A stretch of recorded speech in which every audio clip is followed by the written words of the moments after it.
vésperas dos Dias dos Namorados, nada mais sugestivo do que falar sobre contrato de namoro e união estável no quadro Eu Tenho Direito. Roda a vinheta.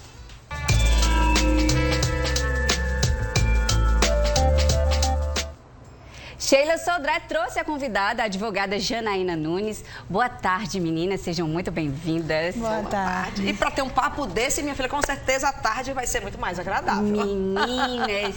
E polêmica também, né? Quando a gente fala sobre contrato de namoro, parece que a gente tá até, né, já enforcando a pessoa, colocando a pessoa na forca. Mas não é nada disso, né? Sheila, boa tarde. Ou ela fala assim, Uma das coisas mais importantes em relação a essa questão do conceito de estou namorando ou estou na união estável, isso é tudo uma questão da evolução da convivência social. Porque antigamente o namoro era eu numa poltrona, sentado e a mãe do lado. Hoje em dia os namoros já dormem em casa, às vezes dividem um apartamento, né? Então, em que momento a gente pode dizer, e aí eu vou passar a bola, claro, para a Janaína, porque é a especialista nesse assunto, em que momento eu vou poder diferenciar esse namoro em que nós já estamos juntos, dividindo um apartamento, estamos ali no dia a dia, do namoro simples para uma união estável, para que eu possa me proteger, por exemplo, se eu já tenho algum patrimônio. Olha, é bomba. Tá vendo como é polêmico? E tem essa diferença mesmo de namoro para união estável nesse contrato? Tem, já sim. Complemento, né? Tem, sim, muita diferença. Eu costumo dizer o seguinte, que as partes, mais do que ninguém, sabem o que acontece ali. Se é um namoro, se é um namoro qualificado, se é uma união estável, o que vai diferenciar? Como elas se relacionam no dia a dia, se é uma relação pública, se ela é duradoura, se é aquele famoso é sério mesmo. Então, você definindo isso, já parte de um bom ponto ali para definir se é uma relação jurídica de um contrato de namoro ou de uma união estável. E principalmente, como é que as pessoas veem, exigem esse relacionamento no dia a dia socialmente? Eles, quando mandam convite para você, mandam só no seu nome e mandam uma senha a mais. Ele manda esse convite já identificando como esposa ou companheira. Então, como as pessoas veem esse relacionamento, também diz muito. Eu costumo dizer o seguinte, se já saiu da fase de chamar de namorado e já é namorido, aí acende-se um alerta para fazer um contrato de namoro. Que, na verdade, é uma escritura pública de reconhecimento de que você não tem uma união estável, apenas o desejo de manter uma relação, um namoro com alguém. Isso é feito em cartório, como é que eu posso fazer? E a partir de quando, né? Tem tempo de namoro, ou seja, 2 meses, porque o povo tá apressado, né? Hoje em dia, o povo já vai morar com 2 meses, né? Com 2 meses já posso fazer, existe um tempo para isso? Então, você pode fazer a partir de qualquer momento, identificando que essa sua relação, namoro, e que pode existir ali uma permanência, uma durabilidade e até uma confusão pública, se é um namoro ou se é uma união estável, está na hora de você fazer essa escritura pública de contrato de namoro. Nesse contrato de namoro, você vai estabelecer uma declaração, né? Ambos vão declarar que estão numa relação que não tem o cunho de formar uma família. E eis a grande diferença para a união estável. Porque na união estável, você está com alguém para formar uma família. Vocês já são uma família. Vocês são identificados publicamente como uma família. Independentemente se vocês estão morando junto ou não. Ela é conhecida como sua companheira, como sua esposa, como a sua mulher e vice-versa. Já no namoro, mesmo que vocês estejam coabitando, morando, dormindo na casa de um ou de outro, ou mesmo compartilhando um local, uma casa, um apartamento por alguns dias na semana, se vocês não desejam formar uma família e apenas estabelecer um namoro mais maduro, aí você tem que fazer essa escritura junto ao cartório, de preferência antes consultar um advogado especialista e lavrar essa escritura pública. E outra coisa para lembrar bem, que aonde você vai utilizar realmente vai se sentir protegido dessa questão. Você sabe muito bem, né, que a gente é finito. Então, você está numa relação dessa de namoro qualificado, morando junto com algumas despesas, e quando menos espera, um falece. E aí, nessa história, um ou ambos tinham patrimônio, ou o que faleceu deixou algum patrimônio.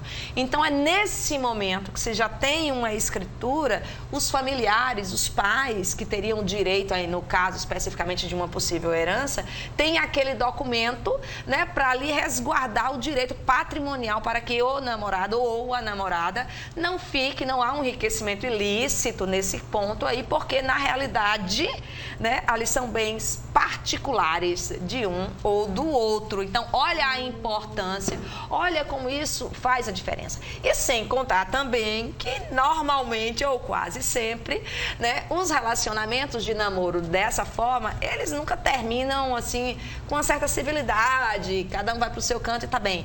Muitas vezes se juntou algumas coisas ali, né, tem uma história e pode ter uma confusão muito grande. Então, geralmente, um ou outro é que vai pedir, pode pedir alguma indenização aí específica ou mesmo ter direito a algum bem, né? Isso. É verdade. Na verdade, o contrato de namoro ele serve para várias coisas. Para estabelecer essa boa relação e não ter, num possível eventual término, não ter tanto conflito, mas também para proteger o seu patrimônio, os seus bens, para proteger também você de qualquer eventual pedido de assistência, porque no caso dos companheiros, quando já existe uma relação, união estável, você pode sim demandar uma pensão alimentícia, uma prestação alimentícia. Você tem também direitos beneficiários quando você tem uma união estável. Então, tem essa diferença. Namoro é namoro. Acabou aquela relação, não tem repercussão patrimonial, assistencial, previdenciária e sucessória.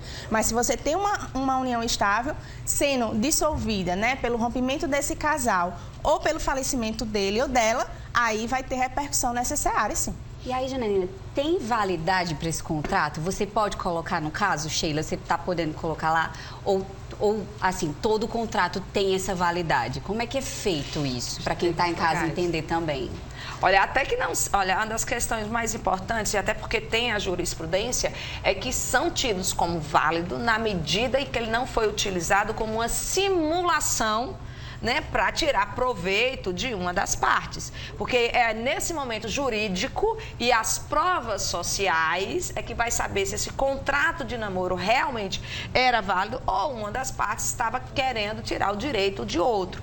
Até que prove o contrário e de boa fé as partes vão, procuram um advogado, redige o seu texto, o seu contrato e registra isso. Isso tem toda a validade, não é isso? Correto. Quando você estabelece um contrato de namoro, você tem um tempo pré-estabelecido, né? O contrato é por tempo determinado. Você pode acabar aquele namoro livremente antes daquele prazo, ou chegando àquele prazo, você continuando com o relacionamento, você pode, previsto isso anteriormente, prorrogar esse contrato de namoro. E você pode também, né, a livre disposição das pessoas que se apaixonam e realmente querem efetivar essa relação para algo mais sério, mais concreto, pode convalidar esse contrato de namoro depois em uma união estável. O que a gente nunca recomenda é você fazer essa dissimulação, porque você pode, inclusive, estar produzindo a prova contra si mesmo, da sua má-fé. Porque se você gosta de alguém, se vocês querem realmente manter um namoro, esse contrato, ele é muito eficiente, muito eficaz. Mas se você quer dissimular, é preciso dizer, se você já tem uma união estável, não realize um contrato de namoro. Faça isso da forma correta, lavre a estrutura de união estável, estabeleça um regime de bens, de partilha, se você quer só proteger seu patrimônio. E, claro, né, mantenha essa relação da forma mais honesta e justa possível. No contrato de namoro não pode ter nenhuma partilha de bens. Ele não pode colocar de jeito nenhum o namorado para ter, ou a namorada para ter algum direito. Não pode. No contrato de namoro, ele está justamente negando essa relação patrimonial de dependência. Então, ele não vai estabelecer patrimônio para aquela pessoa, porque nesse namoro não há uma identidade, parentalidade. Não há uma relação ali que vai estabelecer obrigações. Agora, isso, eu fico brincando muito com essa história. Isso não impede, por exemplo, se numa relação de namoro, uma das partes é muito mais abastada, quer dar um carro de presente, aí é outra história. Então, presente em relações de namoro, para vocês que estão pensando, aí já não envolve outra história. Né? Não tem problema nenhum. Sei que estão chegando muitas perguntas, daqui a pouquinho a gente até vai colocar também essas perguntas para vocês. Vou até pedir para os meninos pegar meu celular, porque a gente já vai colocando aqui. Eu sei que tem muitas dúvidas sobre isso, meninas, e aí a gente vai tirando, já vai conversando. Sei que Sheila também pode fazer essas perguntas para a Janaína sobre isso, porque gera muitas dúvidas, Sheila. E aí eu vou poder receber um presente e depois ele vai poder tomar esse presente presente de mim? Ah, olha aí. Não, presente, Não. gente, Já é estão presente. perguntando, pode tomar? Não, não pode. Não, não pode. A partir do momento que você doou a alguém isso, já compõe o patrimônio da pessoa. Não tem? Não tem. Grave, registre tudo, viu, gente? Nesse momento do presente aí, viu? Print vale como prova. Sim, lavrado em ata notarial, mais ainda. E para a união estável, eu ainda não fiz esse contrato. Quando é que ele vale? Só morar junto já vale como prova? O que eu tenho que ter de munição de mãos para poder provar, no caso de falecimento, que de fato a gente vivia uma união estável? Olha, eu vou aproveitar aí, vou só complementar o que a Janaína falou e eu passo para a questão da união estável. Por que é importante você ir por etapas? Se você tem um contrato de namoro, esse namoro evoluiu e você vai para uma união estável, lembre, a união estável você vai poder escolher o regime, né, da união. Porém, se isso não acontecer, vai ser a partilha, a comunhão parcial de bens. Mas na fase, o que você tinha estabelecido e você construiu, porque os dois estão jovens, na busca de construir seu patrimônio. Se nessa fase você comprou um carro e deu entrada num apartamento, ainda na fase do namoro, na medida em que você vai para uma união estável, mesmo com aquela pessoa, aquele bem que você estabeleceu no período que era de namoro, ele é um bem particular. Olha como isso é importante, né? Então faz toda a diferença. Então aí depois você passa para uma relação de união estável, que é de extrema importância você ter esse reconhecimento, você legalizar essa situação de fato, para prevenir, gente, 1001 problemas que você vem na frente.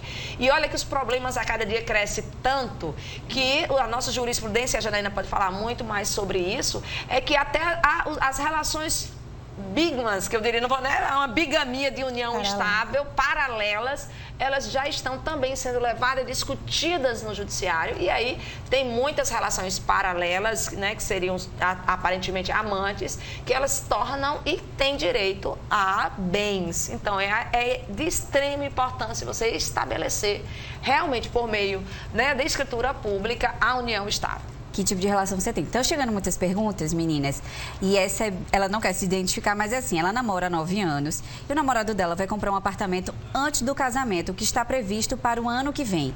Esse apartamento entra como uma partilha em uma questão de uma futura separação depois do casamento? Então, é preciso ver se ele está querendo fazer essa compra justamente para burlar a futura partilha de vocês. E se você participou de algum modo da construção desse apartamento, você pode ter direito a ele sim. E depois que vocês estiverem casados, porventura, se vocês estiverem pagando prestação desse apartamento, mesmo que esse apartamento não seja partilhável, as prestações que você ajudou a pagar desse valor, também haverá partilha. Tem outra pergunta. Recebo pensão por morte, é no meu nome, não é dos meus filhos, porque eles são de menor. Se eu casar, eu vou perder essa pensão? Então, a pensão é para ela ou para os filhos, que eu não entendi? Eu acho que para ela, mas ela tem filhos. Eu acredito porque está no nome dela, né? Ou deve ser aquelas pensões militares, ainda se é que ainda existe, né? Algumas ainda persistem. Porque a minha irmã, ela recebe no nome dela, inclusive meu sobrinho já é de maior, já é formado, ela continua recebendo e é no nome dela. E militar, não é isso? Não, ele não era militar. Não, porque a pensão alimentícia, ela pode ser assim, se os pais podem passar, definir até quando paga. Por morte, ela é o quê? Uma viúva? Ela é viúva. E os filhos menores não recebendo, fica meio estranho. Porque geralmente a pensão por morte porque existe 2 tipos de pensão, né? Comumente a gente chama tudo de pensão.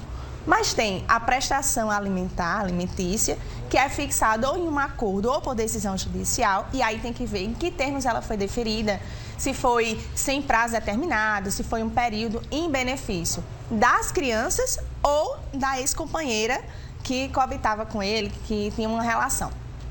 Se foi essa prestação indeterminada, ela continua recebendo até que exista uma ação de exoneração. Ou seja, aquele que paga a pensão para ela, entre na justiça e diga que cessou a necessidade dela, e por outro vínculo também matrimonial, dela continuar recebendo essa assistência.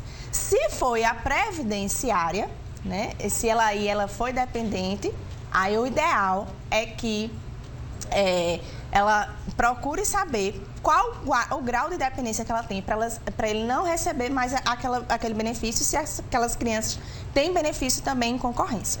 Meninas, estão chegando muitas perguntas. Eu vou deixar uma aqui para a gente responder no próximo bloco, mas é da Maria Clara. A dúvida é a seguinte: em qual momento esse contrato se tornou necessidade?